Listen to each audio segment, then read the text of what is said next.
Hello साथीहरु, आजको यस भिडियोमा म तपाईहरुलाई यो मोबाइल स्क्रिनमा तपाईहरुले अगाडि हेरिरहेको मात्र त्यो इन्टरफेसहरुमा बाट यो इन्टरफेस यस्तो इन्टरफेसहरु तपाईहरुकोमा जस्तो इन्टरफेस जुन कम्पनीको मोबाइल छ त्यो कम्पनीको मोबाइलमा कसरी तपाईहरुले एमएस जसरी यहाँ हेरिरहेको छ मेरो स्क्रिनमा तपाईहरुले हेरेको यो MS word PowerPoint excel जस्तै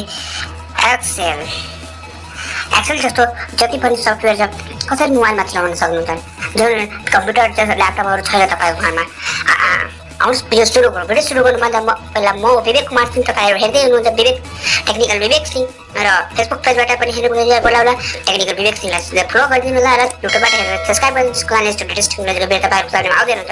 आउनुहोस् भिडियो सुरु गरौँ।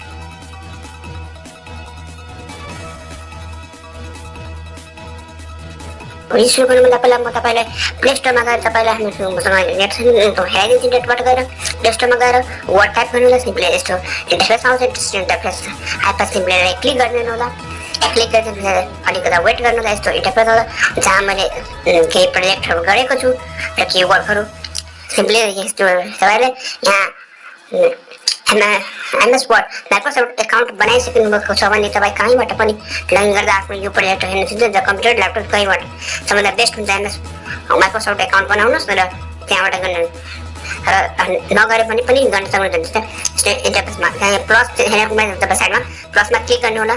यहाँबाट कुन त्यो फ्रेम त्यो फ्रेममा जानु होला।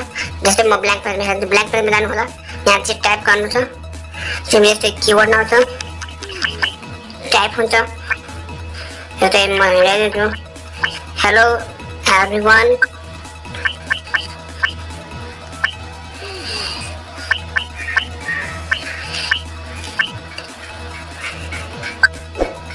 यस्तै टाइप गर्नु होला र टाइप गरिसकेपछि यसलाई माथि गरिदिनु होला।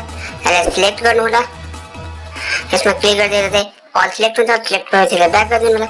यहाँ बोल्ड गर्न सक्नुहुन्छ तपाईले इटालिक गर्न सक्नुहुन्छ अन्डरलाइन गर्न सक्नुहुन्छ। यहाँबाट कलर चेक गर्न सक्नुहुन्छ। ब्याकग्राउन्डको लगाउनु छैन भने नो फिलमा गरिदिनु होला।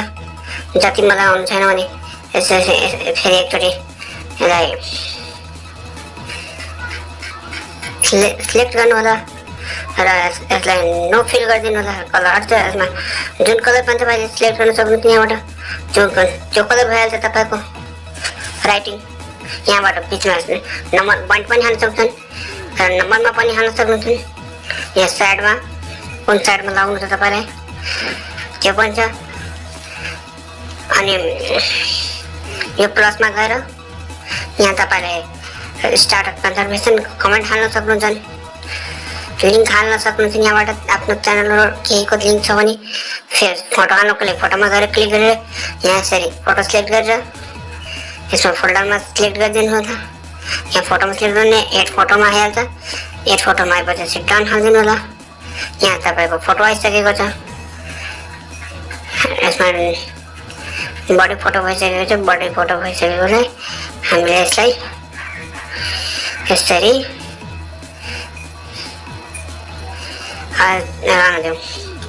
यसरी भइहाल्छ। यहाँ तल यो छ यस्तै एरो जस्तो छ। एरो जस्तोलाई तपाईँलाई म यति कुराहरू गर्न सक्नुहुन्छ। यहाँ टेबल पनि क्रिएट गर्न सक्नुहुन्छ। यहाँ रिडो गर्न सक्नुहुन्छ। यहाँ रिडो गर्न सक्नुहुन्छ। ब्याक आउन सक्छन् अन्डो रिडो। यहाँ एरो जस्तोलाई तल गरिसकेपछि यहाँ सम्पूर्ण हाइलाइट सम्पूर्ण कुरा हेर्न सक्छन्।